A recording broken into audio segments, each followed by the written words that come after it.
When you first start investing in the stock market, it's very easy to focus on how much you can make and the profits and overlook the risks involved in the stock market. In today's video, I'm going to be looking at 5 common mistakes that new investors usually make when going into the stock market for the first time. Stay with me till the end of this video to know what the 5 common mistakes are. We'll start from number 1, that's investing without an emergency fund. This is very key as a new investor because the stock market is risky, it's high risk investment. So most times people suggest having an emergency fund of your living expenses for 6 months and even up to 1 year.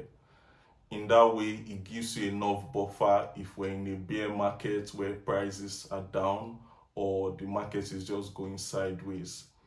So it is very, very important to have an emergency fund before going into the market and to also have a long-term horizon about investing. The second point is expecting quick returns. It's very common among new investors. Oh, you see a new stock, you see some news or see something on X or on social media where somebody says, oh, I made 100% on my investment or I made 200%, and you think that's how it is usually. It's a very big mistake to go into the market thinking you're going to make a lot of money and it's just going to be smooth sailing for you. The market has different conditions. There are sometimes that there are bear markets, prices go extremely low. There are sometimes bull markets, everybody does well, but it's always risky because there's always an end of a bull market. So it's always key to note this. The third point is putting too much capital into a stock. For instance, you have speculative stocks, you have high growth stocks, stocks that have high beta, like they make good gains, great gains, but when it's also time for losses, they also make huge losses. For instance, I can remember in 2021, we had some healthcare stocks that were very popular back then. They were speculative, by nanogenomics. They were into the health sector and they were basically into genes, and it was quite popular then, and we saw a lot of people going into that. It was speculative. We had high gains, but when the market pulled back, those stocks pulled back in a huge amount compared to the Magnificent Seven or compared to big cap stocks like Apple, Alphabet. So it's always important to know what stock you're investing in. Are they high value stocks like the Magnificent Seven stocks which you have, or are they highly speculative, high beta stocks that you have huge losses and huge gains as well? So it's always important to know what markets, what stock you're investing in, because every stock you're investing in has equal risk. So it's very, very key. The fourth mistake I usually see with new investors, and also for myself when I first started, is investing without a plan. Let's say you buy a stock and it has great potential, it's doing well, but something happens along the line. There's some news, there's some macro event, and the stock starts plummeting. What do you do in that case? Do you keep that stock and say, okay, in the next 5 years, I still have a long time investing horizon?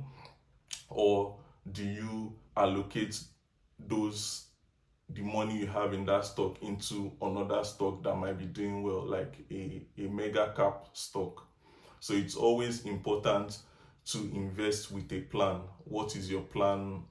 What is the time horizon you're giving? Am I putting this money in the stock market for 2 years? Am I putting it for 1 year? I'm just putting it for 6 months. If the stock goes down 20% in 6 months, that's not your plan. So it's always key to know what your investment horizon is. Are you doing 5 years? Are you doing 10 years? So that is that's the fourth common mistake that we see in new investors. The fifth one is averaging down and revenge investing, if I would use that term. The reason for bringing this up is that sometimes you buy a stock and it's highly speculative and the stock doesn't do well, or it goes into a correction, maybe 10%, maybe 20% bear market on that stock. Do you cut your losses, or do you wait maybe if the stock recovers in 1 year, in 2 years, or do you keep averaging down?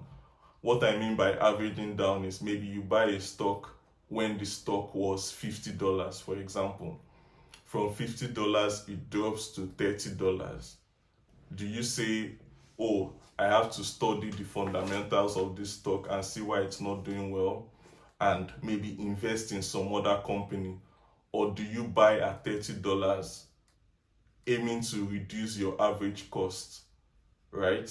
So it's very key, because you can see some new investors trying to average down, trying to get a lower average cost, and sometimes you just keep averaging down for the first year, for the second year, and that stock is not going anywhere maybe for the next 2 years or 3 years. So it becomes like a really bad investment for you, because sometimes new investors come into the market and they buy some stocks when they are very high. So when everyone is excited about the stock, prices are going higher.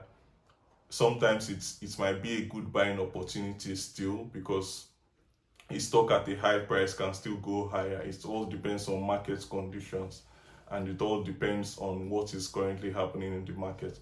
But sometimes you buy when the prices are higher. If there's a bear market or a correction, prices come lower. And at that point, some stocks recover, some don't. So it's very key to understand these concepts. So I hope you've been able to gain some lessons from these 5 common mistakes. I would go through the 5 mistakes again. Number 1 is investing without an emergency fund. Number 2 is expecting quick returns and lack of patience. Number 3 is putting in too much capital into one stock, mostly speculative stocks. Number 4 is investing without a plan. What's your long-term horizon? What's your horizon for this stock? Are you doing short-term investing, or are you looking at a more longer term? And the 5th is averaging down on positions. It's advisable on some stocks, but not in every stock. It's not advisable in every stock for you to always average down. Some stocks, you deserve to leave them for a while and maybe look somewhere else. So thanks guys for watching this video, Methodical A1. Please subscribe to my channel, like this video and share. And I'll see you guys in the next video. Bye for now.